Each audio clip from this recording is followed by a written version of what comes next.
Hi friends, இன்றைக்கி சாந்தா சமையல் சேனலில் ரொம்பவுமே டிஃப்ரெண்ட்டான பருப்பு வடை எப்படி செய்கிறதுன்னு பார்க்க போகிறோம். வாங்க அதற்கான பொருட்களையும் அதற்கான செய்முறை விளக்கத்தையும் பார்க்கலாம்.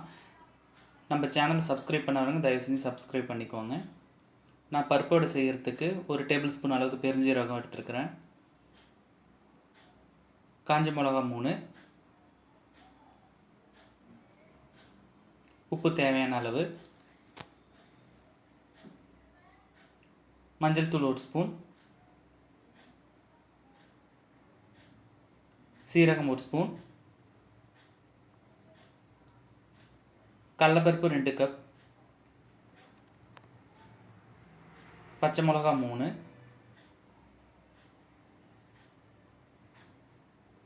எண்ணெய் தேவையான அளவு, பூண்டு ஒரு 20 30 எடுத்துக்கலாம், வெங்காயம் 4,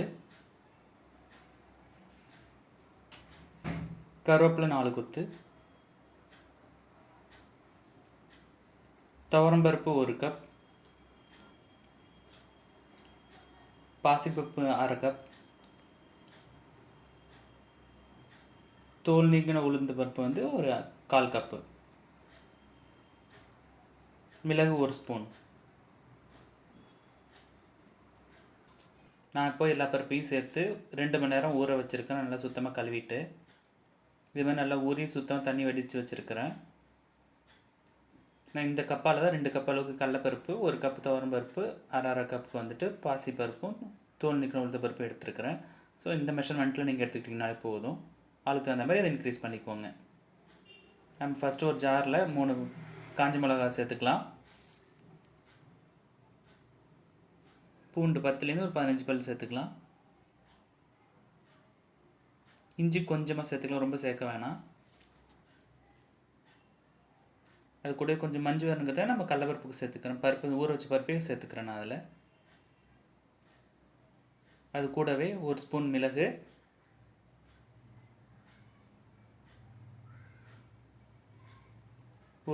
ஒரு ஸ்பூன் சின்ன ஜீரகம்,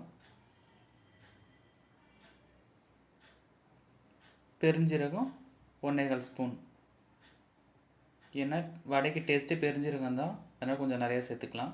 அதில் நல்லா மிக்சியில் அரைச்சி நல்லா மைய அரைச்சிக்கலாம். இது மாதிரி பேஸ்ட் ஆயிரும். தண்ணி சேர்க்காமல் அரைச்சிக்கலாம்.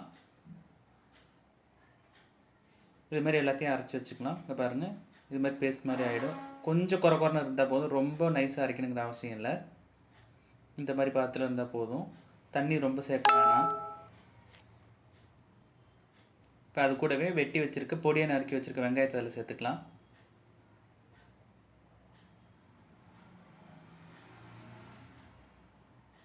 கால் டீஸ்பூன் அளவுக்கு மஞ்சள் பொடி சேர்த்துக்கலாம்.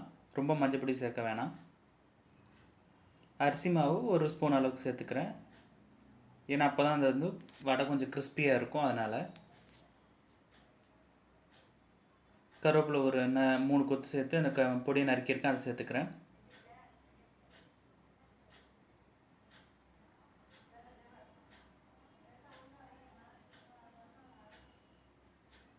அடுத்து பச்சை மிளகா சேர்த்துக்கலாம். அதில் பொடியை நறுக்கின பச்சை மிளகா 3 சேர்த்தாச்சு.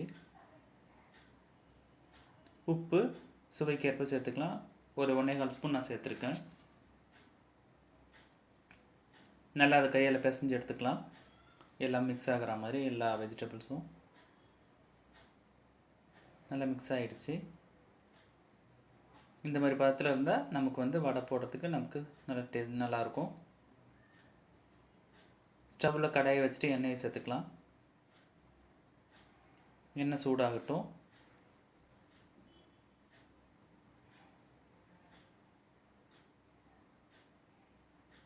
ஒரு பாலித்தீன் கவர் இல்லைன்னா இலையில் இது மாதிரி மெலிசாக தட்டிட்டு நடுவில் ஒரு சின்னது ஓட்டை போட்டுக்கலாம்.